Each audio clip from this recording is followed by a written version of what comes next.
창세기 6장 1절에서 12절의 말씀 교독하신 이후에 마지막 구절 함께 읽겠습니다.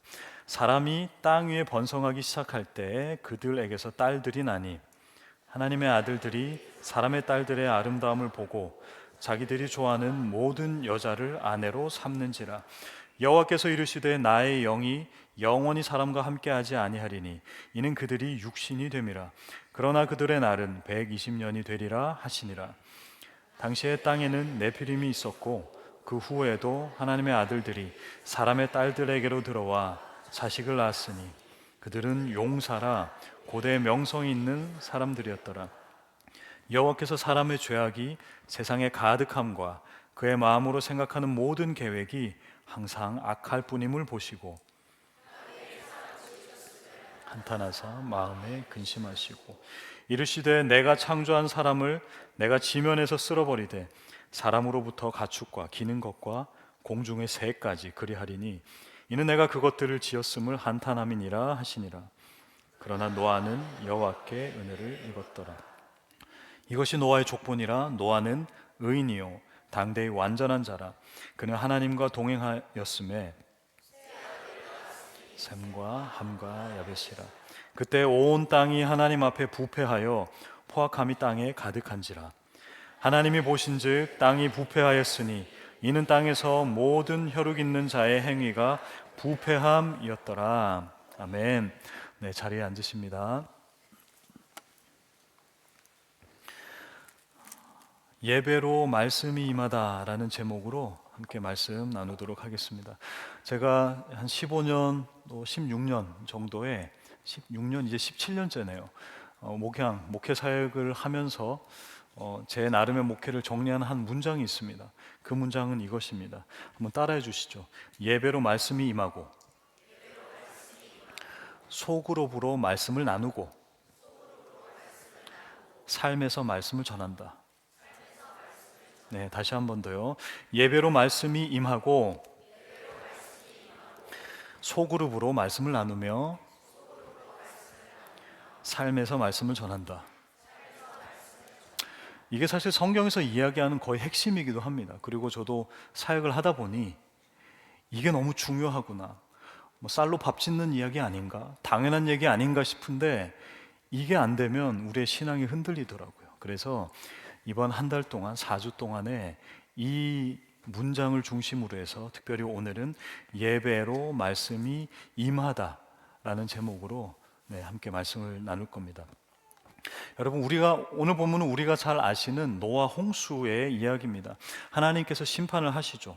무엇에 대한 심판이죠? 무엇을 심판하십니까? 사람들 아닙니다. 죄악을 심판하십니다. 자세히 읽어보시면 사람을 심판했다고 하지 않아요. 죄를 심판하십니다.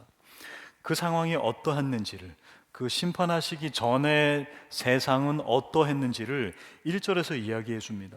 1절, 사람이 땅 위에 번성하기 시작할 때 그들에게서 딸들이 나니. 여러분, 번성이 나쁜 것입니까? 번영하고 번성하는 게 뭐 나쁜 것입니까? 번성하라는 것은 하나님께서 우리에게 주신 명령입니다, 여러분. 창세기 1장에 나와 있는 바로 문화 명령이라고 하죠. 함께 읽어볼까요? 생육하고, 시작. 생육하고 번성하고 충만하여 정복하고 다스리라. 네, 여기서 번성하라라고 말씀을 하셨어요. 번성하라고 하셨어요. 번성이 나쁜 게 아닙니다. 근데 오늘 본문에서 땅에서 사람이 땅 위에 번성하기 시작했다라고 할 때 이 번성은 랄로브라고 얘기합니다. 랄로브라는 히브리어를 사용하고 있습니다. 그리고 창세기 1장 주님이 우리에게 주신 명령 라바흐라고 사용하고 있어요. 그런데 이 두 가지는 딱히 다른 의미는 아닙니다. 똑같이 번성하다의 의미인데 어떻게 사용되고 누가 주도하느냐에 따라서 달라지는 단어더라라는 것입니다. 어근은 같아요. 오늘 본문 이 6장의 번성은요, 하나님의 통치 아래서 이루어지는 거룩한 확장이 아니더라는 것입니다. 영적 분별력을 상실하고 그 하나님의 주권이 아닌 타락, 다시 한 번 더 육체적 팽창에 불과했다는 겁니다. 피지컬 익스텐션이었다라는 것입니다. 육체적인 타락, 육체적인 번성이었다라는 거예요. 여러분, 번성은 단순히 인구수가 늘어나는 것이 번성이 아닙니다. 번성하잖아요. 사람들이 늘어나잖아요. 그러면 뭐가 늘어난 줄 아세요? 죄악이 늘어납니다. 한국 속담에 이런 말이 있죠. 가지 남은 나무에 바람 잘 날 없다. 이게 무슨 말입니까? 가지가 많고 하면 뭐 이야기가 많다라는 거예요. 인구가 많아질수록 일이 많아집니다. 뭐 여러 가지 어려움들이 많이 생깁니다. 여러분, 번성은 단순히 인구수가 많아지는 것을 얘기하지 않습니다. 그리고 주님께서 우리에게 명령하신 그 문화 명령, 생육하고 번성하라. 이 번성은 인구수의 많은 것, 양적인 성장을 이야기하는 게 아니다라는 것입니다. 주님께서 말씀하신 것은 하나님의 형상을 닮아, 하나님의 모습을 닮아, 하나님의 성품을 닮은 거룩한 홀리 익스펜션이라는 것입니다. 거룩한 연장이라는 거예요, 여러분. 하나님의 형상을 닮은 우리가 하나님의 성품이 번영하고 번성하는 것이지 사람 수가 많아지는 게 단순한 게 아니에요, 여러분. 하나님께서 이때 번성하라, 멀티플라이 하라, 라바흐 하라 라고 명령하셨습니다. 그런데 사람들은 인구 중심, 사람 중심, 숫자 중심, 양 중심으로 랄로브 하죠. 오늘 본문에 사람들이 번성하기 시작했다라고 합니다. 그랬더니 이러한 결과를 맞게 되는 거예요. 5절인데요. 우리 한 목소리로 읽어볼까요? 시작. 여호와께서 사람의 죄악이 세상에 가득함과 그의 마음으로 생각하는 모든 계획이 항상 악할 뿐임을 보시고. 아멘. 무엇이 가득했다고요? 죄악이 가득했다고요. 사람이 많아지면 죄악이 가득해집니다. 여러분, 우리 교회가 성장하길 원하십니까? 성장하길 원하세요? 그러면 죄악이 가득해질 것입니다. 정확하게 표현해서 우리가 양적으로 많이 성장하는 것 좋죠. 그런데 양적 성장을 꿈꾸면 우리 교회는 죄악이 번영하게 될 것입니다. 죄악이 풍성해질 것입니다. 죄악이 아주 그냥 축복처럼 축복을 가장하여서 마구마구 들어오게 될 것입니다. 우리가 그 육신에 이끌려서 육신의 번영, 육신의 멀티플라이를 했을 땐 그때는 계속해서 죄악이 가득하게 될 것입니다. 주님께서 우리에게 원하시는 것은 양적 성장 이전에, 양적 번성 이전에 영적 번성임을 기억하셨으면 좋겠습니다. 하나님의 형상을 닮은 우리들이 계속해서 성장하게 되는 것입니다. 그러니 여러분, 우리 은혜 장로교회 양적 번성을 주의해야 합니다. 물론 그걸 하지 말자는 얘기가 아니에요. 하지만 궁극적인 목표가 그것이 되어서는 안 된다는 것입니다. 제가 이제 부임한 지 딱 한 달이 되었습니다. 다들 양적 부흥을 기대하시는 것 같은 그런 눈치입니다. 저는 그런 사람이 아닙니다, 여러분. 저는 아마 깎아먹는 사람일 거예요.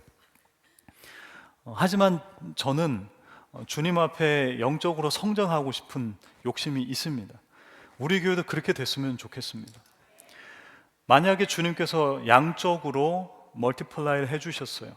그런데 우리가 아무런 준비가 되어 있지 않은데 새 가족이 계속 오는 거예요.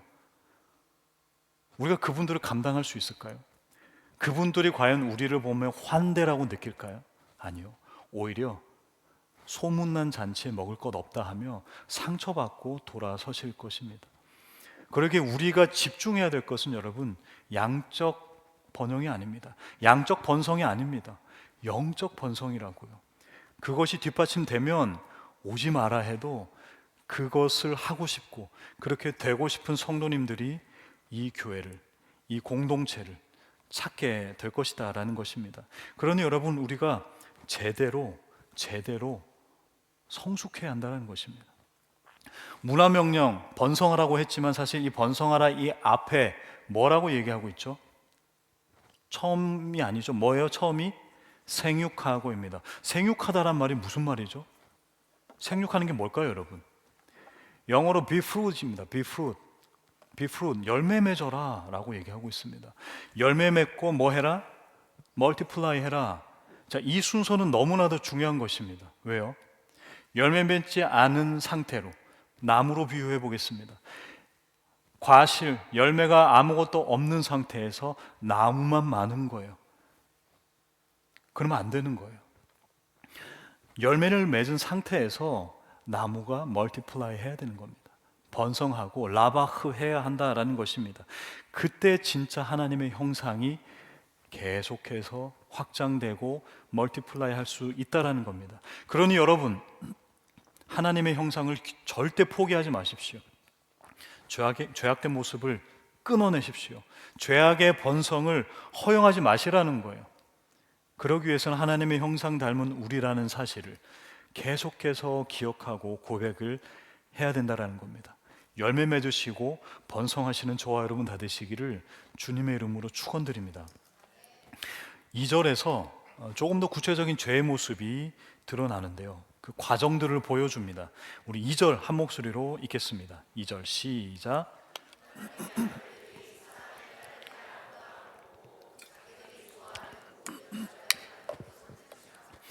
죄악이 번성하고요, 사람들이 많아지면서 죄악도 번성하기 시작했어요.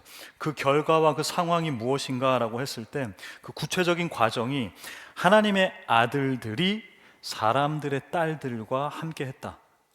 그 아름다움을 보고 좋아해서 아내 삼았다라고 얘기합니다. 자, 여러분, 하나님의 아들들이 누구인가? 그럼 사람의 딸들은 또 누구인가? 누굽니까, 여러분? 여러 학자들의 의견이 있습니다. 또 어떠한 한 주석이나 해설서를 보면 하나님의 아들들은 천사이다, 타락한 천사이다라고 얘기하고요. 또 사람의 아들들은 그냥 인간이다. 그래서 천사와 인간이 만나서 결혼해서 아기를 낳았다. 어떻게 생각하십니까? 영과 육이 만나서 육을 낳을 수가 있는가? 불가능한 것이죠. 그래서 사실상 학자들은 뭐라고 얘기하냐면 하나님의 아들들은 셋의 후손입니다. 누구의 후손이라고요? 그리고 사람의 딸들은요? 가인의 딸들, 가인의 자손이다라는 것입니다. 셋은 누구죠? 제가 이 숫자 셋을 가리켰는데 셋은 누구입니까? 아담의 아들 중에 첫째 가인, 둘째 아벨, 셋째. 그래서 셋은 아니고요, 이름이 셋이라고 되어 있죠. 셋. 근데 공교롭게도 셋째입니다. 제 아내 이름이 라둘인데 둘째라서 둘이거든요. 그래서 주님이 셋째라서 셋이라고 지은 건 아닌 것 같고요. 어쨌든 아담의 셋째 아들, 그 셋의 후손이 바로 하나님의 아들들, 그리고 가인의 후손들이 사람의 딸들이다라고 얘기합니다. 자, 그러면 셋의 후손은 착한 사람들이고 가인의 후손은 나쁜 사람들인가? 이거는 이분법적 민족주의 아닌가? 저 민족은 깨끗하고 저 민족은 나쁘고 그런 게 어디 있습니까? 어떻게 들으면 그렇게 들리잖아요. 하나님의 아들 셋의 후손과 사람의 딸들 가인의 후손이 혼합되었다라는 것은 여러분 단순한 결혼의 문제, 다문화의 문제, 혹은 하지 말라는 것을 거역했다라는 문제가 아닙니다. 이것은 여러분 구속사적 위기라는 측면에서 해석을 해야 한다는 것입니다. 뭐라고요? 구속사적 위기요. 구속사적 위기가 무슨 뜻이지? 이게 무슨 말이냐 하니, 여러분 좀 긴 스토리입니다. 여기서 길을 잃으시면 안 돼요. 집중하고 따라오세요. 하나님께서 천지를 창조하시죠. 그리고 에덴에 거하게 하십니다. 근데 인간이 죄를 지어요. 그죠? 인간은 죄를 짓고 그 에덴으로부터 쫓겨나게 됩니다.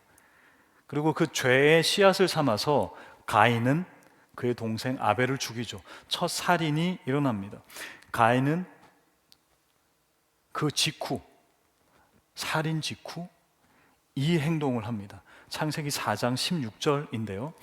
가인이 여호와 앞을 떠나서 에덴 동쪽 놋 땅에 거주하니, 살인 직후에 가인이 여호와의 앞을 떠났다라고 합니다. 이미 아담과 하와는 에덴에서 쫓겨난 상황이에요, 사실. 그래서 이들이 에덴에 살든 어디 살든 어디 뭐 동쪽 중요하지 않아요, 여러분. 그런데 더 중요한 표현이 뭐가 보이시죠? Went out from the Lord's presence입니다. 단순히 에덴에서 살지 않았다가 아니에요. 가인은 무엇을 선택한 겁니까? 나는 그 주님과 함께하는 것을 포기하노라. 주님의 임재로부터 벗어났다라는 것입니다. 그리고 성을 쌓죠. 에녹성이라 합니다. 인류 최초의 성. 그리고 가인은 자신만의 문명을 만들어가는 것입니다. 이후 주님께서 아담과 하와에게 셋이라는 셋째 아들을 주십니다. 그리고 나서 창세기 5장에 우리가 왜 그 성경 통독할 때 위기 오잖아요. 또 스킵하잖아요. 다 안 읽으시죠? 제가 다 알고 있습니다. 저도 그랬거든요. 족보가 나옵니다. 아담의 족보가 나옵니다. 그리고 오늘 본문이 등장하는데 그 우리를 힘들게 하는 그 족보, 창세기 5장 1절에서 3절인데요. 1절, 이것은 아담의 계보를 적은 책이니라. 하나님이 사람을 창조하실 때 하나님의 모양대로 지으시되. 2절, 남자와 여자를 창조하셨고 그들이 창조되던 날에 하나님이 그들에게 복을 주시고 그들의 이름을 사람이라 일컬으셨더라. 3절 여러분 시작.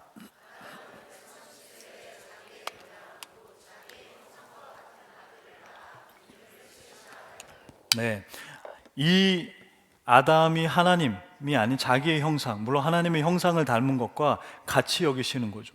그 하나님의 형상을 닮은 또 그 뿌리인 그 셋을 낳았다. 그리고 그 이후부터 족보가 시작되고 오늘 본문이 오는 거예요. 근데 이 족보, 아담, 셋, 에노스, 게남, 말랄레, 야렛, 에녹, 무드셀라, 라멕, 노아까지 이어지는 이 족보는 여기서 끊기지 않죠. 누가복음 3장까지 이어집니다. 누가복음 3장 38절에 그 위는 에노스요, 그 위는 셋이요, 그 위는 아담이요, 그 위는 하나님이심이라 라고 누가복음 3장의 족보가 나와 있습니다. 근데 이 족보는 원래 이렇게 가는 게 아니라 위에서부터 올라가요. 그 첫 시작이 어디에 적혀 있는가?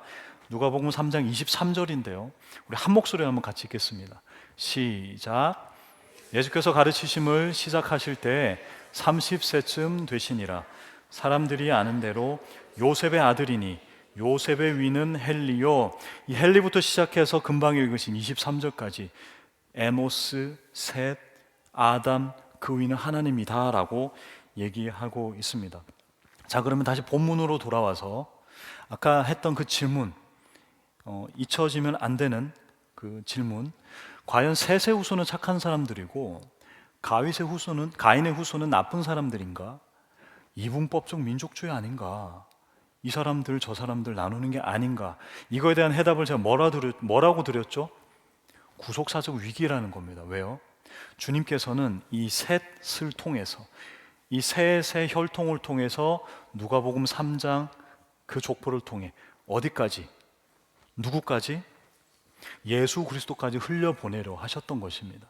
근데 그 약속을 언제 하셨는가? 인간이 타락하자마자, 아담이 죄를 짓자마자 복음을 주시죠. 그것을 신학적으로 원시복음이라 합니다. 창세기 3장 15절입니다. 너무 중요하니까 우리 한 목소리로 한 번 더 읽겠습니다. 시작. 내가 너로 여자와 원수가 되게 하고 내 후손도 여자의 후손과 원수가 되게 하리니 여자의 후손은 내 머리를 상하게 할 것이요 너는 그 발꿈치를 상하게 할 것이니라 하시고, 여자의 후손이 누구죠? 바로 예수 그리스도를 뜻하는 거예요. 그 복음을 이미 주셨어요. 그리고 주님은 아담, 셋, 에노스, 마할랄렐 등의 그 족보를 통해서 누구에게까지 그 영적 복음의 계보가 흘러가게 하시는 거예요?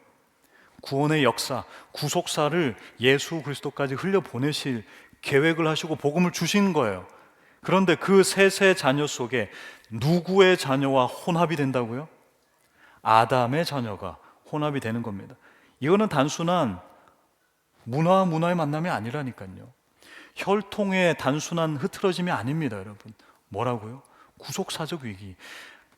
예수 그리스도의 오심을 방해하게 된다라는 것입니다, 여러분. 족보를 보면서 우리는 그것을 느껴야 합니다. 긴 족보를 보면서 이거 뭐 이름도 어렵고 발음도 어려운 이거 왜 하는가? 그것 때문이라고요. 주님께서는 우리에게 영적 순혈 혈통을 요청하고 계시는 겁니다. 오늘 본문 3절에 보면요, 이렇게 되어 있거든요. 여호와께서 이르시되 나의 영이 영원히 사람과 함께하지 아니하리니 이는 그들이 육신이 됨이라. 그들은 이미 육신이 되었다. 아니, 원래 육인 우리가 무슨 육신이 되었단 말인가? 그들이 구속사적으로 예수 그리스도의 오심과 그 주님의 구원하심을 기대하지 아니하였다라는 것입니다. 영적 혈통을 포기했다라는 것입니다. 우리도 그렇습니다. 세상에 속해서 살아가야 되죠. 그런데 그러다 보니 세상에 속해 살아가다 우리가 세상이 됩니다. 붕 떠서 살아가란 말이 아니죠. 세상에서 진짜 영적 뼈대 있는 영적 순혈 혈통으로 살아가야 한다는 것입니다.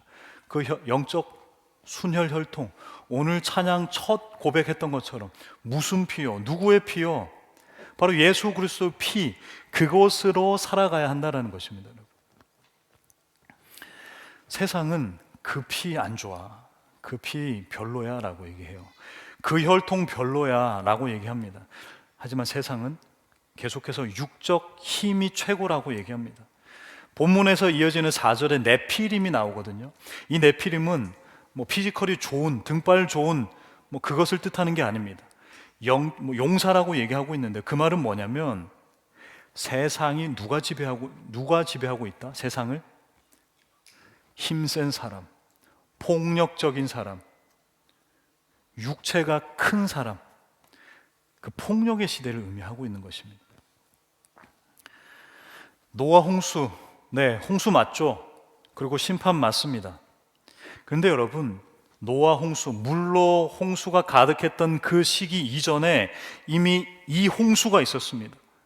이것으로 세상은 잠식되었어요. 잠겼어요. 이게 뭐라고요?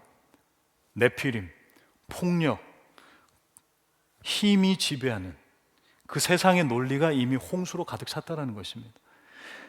노아의 홍수를 부정하는 것이 아니라 노아 홍수 이전에 이미 세상의 권력과 힘이 창궐했다는 것입니다.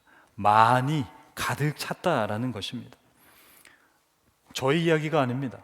오늘 본문 11절 12절에 이렇게 기록이 되어져 있습니다. 그때 온 땅이 하나님 앞에 부패하여 포악함이 땅에 가득한지라.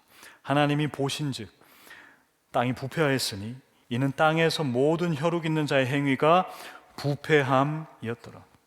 그러니 여러분, 우리는 어쨌든 홍수의 시대에 살고 있는 것입니다. 노아 시대도 그랬고 홍수 이전에도 그랬고 무언가 가득 차 있는 세계를 살고 있는 거예요. 잠식당해 있는 거예요. 폭력이든 세상의 원리든 혹은 주님의 심판과 구원하심이든. 그러기에 우리는 세상의 홍수 속에 살면 안 된다라는 거예요. 물로 인한 심판이지만 그 위에 주님께서 띄워주신 구원의 방주에서 살아야 된다는 사실을 꼭 기억하셨으면 좋겠습니다. 아니, 그렇다고 해서 심판하고 홍수로 물로 쓸어버릴 이유까지가 있는가? 하나님은 사랑의 하나님 아니신가? 라고 얘기할 수 있죠. 자, 여러분 생각해 보십시오. 내 집 목욕탕에 곰팡이가 가득 찼어요. 부패해요. 그거 뭐 마른 한 컵 손수건으로 그렇게 닦아내실 거예요? 가능합니까? 그 곰팡이가 가득해요. 뭐 해야 됩니까? 우리 화장실, 베스룸 어떻게 해야 돼요? 물로 캐나다는 건식이죠. 한국에서는 물 청소해야죠. 락스 뿌리고 막 물로 해야죠. 그거 그냥 손수건으로 언제 그렇게 하고 있어요? 그죠? 마찬가지입니다. 원래 부패로 홍수였던 그 세상이었다라는 것입니다. 그런데 주님은 깨끗하게 하십니다. 그리고 우리에게 요청하십니다. 너는 육신이 되지 마. 너는 새 속에 속하지 마. 그 속에 살아가지만 그것에 속해 있지 마라고 이야기하십니다. 부패의 홍수 속에서 육적인 결정이 아닌 영적 혈통으로 살아가시는 저 여러분 다 되시기를 주님의 이름으로 간절히 축원드립니다.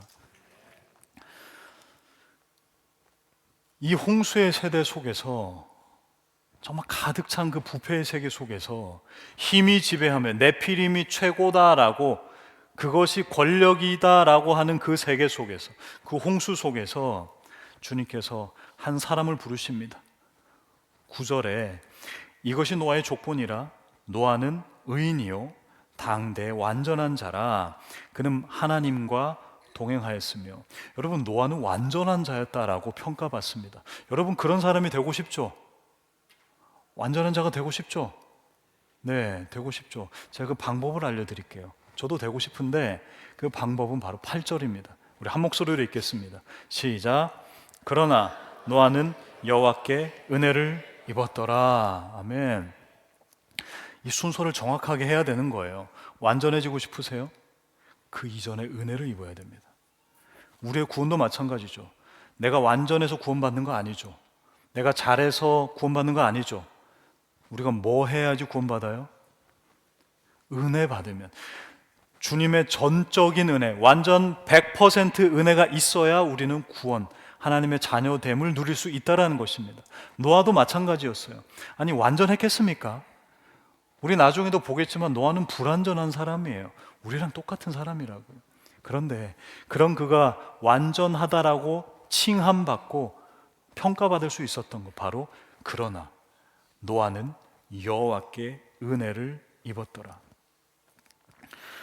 저는 인물 중심의 설교하는 거 그닥 좋아하진 않습니다. 왜냐하면 그 성경의 인물도 우리랑 똑같은 사람들이거든요. 그래서 그 사람을 본받자가 아니라 그 사람의 어떠한 부분을 본받자라고 얘기하는 게 정확할 것 같아요. 그리고 주님께서 그 사람을 어떻게 사용하시는지를 보자가 더 정확할 것 같아요. 우리가 노아를 어떻게 사용하시는지 좀 보자고요. 과연 노아를 어떻게 사용하셨는가? 또 노아의 그런 주님이 기뻐 받으시는 것은 무엇이었는가? 너무 명백합니다. 바로 노아는 말씀에 순종하였습니다. 말씀에 순종하였다. 금방 읽으신 우리 6장, 계속되는 이 홍수, 부패의 홍수 속에서 주님께서 노아를 선택하셨어요. 그런데 그 노아를 선택하신 이유, 명백하게 본문에서 차이점을 이야기하고 있습니다. 홍수 심판 이전에 끔찍한 암흑기였죠. 이미 또 다른 홍수로, 타락으로 가득했습니다. 그때 사람들이 했던 것은 바로 하나님의 음성을 듣는 귀를 닫아버린 거예요. 그리고 본인들이 눈에 보이는 이 눈을 밝히 떴다라는 것입니다. 다시 말해서 청각을 닫고 시각을 밝히 열었다라는 것입니다. 이게 타락하고 부패하는 세대의 특징이다라는 것입니다. 시각은요, 여러분, 우리의 오감 중에서 뇌에서 가장 빠르게 반응한다고 합니다. 시각은 우리의 뇌에서 가장 빠르게 반응합니다. 그리고 정보 처리가 한 70, 80%가 이 시각입니다. 뇌에서의 가장 빠릅니다. 그리고 그러기에 이 시각은 어떤 한 대상을 딱 보고 바로 딱 객관화하는 거예요. 딱 정보화를 하는데 너무 쉽다고 합니다. 청각은요, 청각은 시각보다 굉장히 느려요. 맞아요. 근데 누구의 목소리를 듣는다는 것 느리지만 그 사람의 내면과 감정과 연결된다는 것입니다. 다시 말해서 시각은 객관화한다면 청각은 관계를 맺게 합니다. 그래서 왜 우리 아기를 배잖아요. 아이가 뱃속에 있는 어머니들은 뭐 합니까? 얘야, 내가 너에게 뭐 태교를 시켜줄게 하면서 막 공유, 잘생긴 사람 막 보는데 그건 여러분의 욕심이고요. 우리가 하는 태교는 뭐예요? 찬양을 들려주고 아빠 엄마의 목소리를 계속해서 들려주는 것입니다. 이것은 실제로도 관계를 계속 맺어가는 중요한 것입니다. 청각으로 관계를 맺어가는 것입니다. 남자와 여자도 마찬가지죠. 남자는 시각이 굉장히 발달해 있다 하고 여자는 청각에 예민하다라고 합니다. 그래서 시각과 청각이 합쳐지면 거의 금상첨화죠. 네, 그럴 것입니다. 근데 이 시대가 그래 했다라는 것입니다. 본문 2절을 살펴보면요, 당시 영적 위기의 핵심, 왜 그렇게 타락했는지를 정확하게 이야기하고 있습니다. 우리 성경을 통해서 한번 보셨으면 좋겠는데요, 하나님의 아들들이 사람의 딸들의 아름다움을 보고 자기들이 좋아하는 모든 여자를 아내로 삼는지라. 이때 당시에 죄악에 대한 평가, 죄악의 시작점은 단순한 강도, 도둑질 이런 것이 아니었습니다, 여러분. 거룩하게 구별된 하나님의 백성들, 하나님의 형상 닮은 사람들이 사람의 형상을 눈으로만 보고 그 시각에 끌려갔다라는 것입니다. 여러분, 이 바라보다라는 히브리어는 라아라고 얘기합니다. 라아. 그리고 금방 읽으신 이 2절에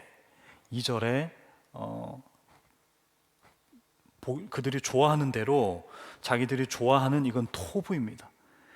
이걸 기억하세요. 자, 따라하세요. 라아, 토브. 이게 우리의 이 부패 속에 계속되는 그 영적 부패의 현상이라는 거예요. 보고 내가 좋아하는 대로 선택하는 거예요. 보고 내 마음대로 하는 것입니다. 라아, 보고 내가 원하는 대로 하는 거예요. 근데 여러분, 이게 단순히 창세기 6장에만 기록된 게 아닙니다. 창세기 3장에도 기록이 되어 있는데요. 이렇게 되어 있어요. 여자가 그 나무를 본즉 라아, 보암직도 하고, 그래서 보암직하다, 이게 바로 토브입니다. 뭐라고요? 라아, 토브. 하와가 뱀의 꼬임에 빠져서 그 선과 악을 알게 하는 나무를 보면서 라아 보았더니 뭐예요? 토브, 좋네 라고 얘기하는 거예요. 그런데 이것은 단순히 하와의 첫 라아와 토브가 아니었어요. 주님께서 창세기 1장에서 먼저 하셨죠. 뭐예요? 라아. 여러분이 한번 대답해 주시죠. 라아, 보시기에 토브, 좋았더라. 우리를 만드시고는 라아 하시고 메오드 토브, 매우 좋았더라 라고 하시는 거예요. 주님께서는 그 주님이 만드신 그 창조물을 보시며 그 형상을 보며 보시기에 좋았더라 합니다. 근데 우리는 보면서 이거 이렇게 하면 좋겠는데 라는 죄악의 잔머리를 마구마구 돌려대기 시작한다는 겁니다. 우리는 항상 시각에 이끌려 내가 좋아하는 토우브대로, 내가 원하는 대로 살아가는 것이 인간의, 특별히 노아 때, 또 노아 이전부터 아담과 하와 때부터 계속되는 거라는 거예요. 우리는 하나님이 하셨던 보시기 좋았더라, 라아 토우브 하지 못하고 있어요. 우리는 항상 세상을 보며 내가 저 여성을 보니, 내가 저 남자를 보니, 내가 저 현상을 보니 이걸 나의 이 삶의 유익으로 끌고 와야겠구나, 이렇게 한다라는 것입니다. 이 타락한 상황 가운데 시각과 내가 원하는 대로 좋은 것으로 해석하는 이 상황 속에서 주님은 대반전을 이루시죠. 대반전. 바로 창세기 6장 8절입니다. 우리 한 목소리로 다시 한번 읽어볼까요? 6장 8절. 시작. 그러나 노아는 여호와께 은혜를 입었더라. 이 놀라운 은혜의 반전의 접속사. 그러나 노아는 여호와께 은혜를 입었더라. 여러분, 노아라는 이름은 딱 두 글자잖아요. 그래서 히브리어도 두 글자로 되어 있어요. 눈이라는, 영어로 n이라고 생각하시면 돼요. 눈. 그리고 노아 할 때는 이렇게 되거든요. 왜 후음 있죠? 그 아랍이나 중동에서 나온 후음 문자, 불어도 약간 그렇고요. 그래서 노아 이렇게 되는데 n과 h, 한국에 꼭 농협은행 같은데 NH입니다. 그래서 노아 이렇게 되는 거예요. 그러나 노아는 여호와께 은혜, NH를 거꾸로 하면 이게 hand이 되겠죠. 그러나 노아는 여호와께 은혜를 입었더라. 워드플레이를 하는 것입니다. 주님께서 이 세상을 뒤엎을 그 대반전을 노아를 통해서 꿈꾸고 계시는 것입니다. 그러나 노아는 여호와께 은혜를 입었더라. 우리는 세상의 아름다움, 시각에 이끌려 살아갑니다. 그런데 주님께서는 노아에게 방주 이렇게 해 하고 설계도를 주시지 않았어요. 주님은 뭐라고 하셨어요? 노아야, 방주를 만들어라, 300규빗이다, 높이 가로 세로 이렇게 해라. 음성으로 들려주시는 거예요. 왜요? 왜 음성으로 들려주셨다고요? 관계. 음성을 듣고 관계를 맺기 위함입니다. 그리고 그 음성에 순종하는 거예요. 정보를 객관적으로 처리하지 않고 관계적으로, 주관적으로 주님께서 다가가셔서 처리하게 하시기 위함이다라는 것입니다. 그게 바로 노아가 순종했던 거예요. 설계도 보고 그러지 않았어요. 환상으로 방주를 보여주지 않았다고요. 주님의 말씀이 임하였다고요. 그 말씀이 임하자 이 부패한 세계 속에서, 시각에 이끌려가는 이 세상 속에서, 그러나 노아는 여호와께 은혜를 입었더라라고 하는 것입니다. 그러니 여러분, 우리는 뭘 해야 될까요? 눈을 감으십시오. 그리고 주님의 음성을 들으십시오. 이 음성은 다른 여러한 그런 것이 아닙니다. 음성학적 음성도 아니고요, 실제 음성만을 이야기하는 게 아니에요. 주님께서 우리에게 과연 어떠한 부분을 순종하기를 원하실까? 그 주님의 명령에 대한 음성을 듣자는 것입니다. 이미 여러분, 이 음성에만 귀 기울여도 우리는 정훈이는 여호와께 은혜를 입었더라, 넉넉히 그 소리를 듣게 될 것입니다. 말씀을 맺겠습니다. 사랑하는 우리 빅토리아 은혜 장로교회 성도님들, 말씀이 임하는 이 예배가 되었으면 좋겠어요. 말씀을 쳐다보는 예배 말고요, 말씀이 임하는 예배가 되었으면 좋겠습니다. 그래서 저도 좀, 여러분들께서 혹시 불편하지 않으시다면 우리가 성경 봉독을 하실 때 이 화면을 보지 않으셨으면 좋겠어요. 내가 가져온 성경을 봤으면 좋겠습니다. 내가 가져온 성경을 볼 때 주님께서 이거는 진짜 시각적, 시청각 자료라면 성경은 주님이 나에게 주시는 음성 자체거든요. 그래서 앞으로는 혹시 방송팀도 좀 일을 덜어드릴게요. 본문을 안 올려주셨으면 좋겠어요. 그러니까 그 성경, 그 설교 본문을요. 환호하시고 계신 거 아니죠? 우리가 라아, 보는 것에 내 마음대로 해석하는 세대에 살고 있어요. 그러다 보니 영적 홍수, 부패함의 홍수 속에 살고 있어요. 이거 처리해야죠. 그때 주님께서 노아는 여호와께 은혜를 입었더라, 그 은혜 입은 자로 부르시는 대반전, 완전 뒤집으시는 그 은혜, 우리에겐 그게 필요하다라는 것입니다. 어디에서요? 어디에서 그 은혜를, 그 말씀을 임한다고요? 가장 먼저 이 예배 속에서, 이 예배 속에서 그 은혜가 가장 굵직하게 하지만 선명하게 흘러갈 줄 믿습니다. 우리 남은 모든 삶 가운데, 또 계속되어지는 우리 빅토리아 은혜 장로교회의 모든 사역과 걸음 가운데 주님의 말씀이 흘러가고 그 말씀을 청각으로 들으며 주님 순종합니다 고백하시는 저와 여러분 다 되시기를 주님의 이름으로 간절히 축원드립니다. 우리 함께 자리에서 일어나시겠습니다. 다 일어나셔서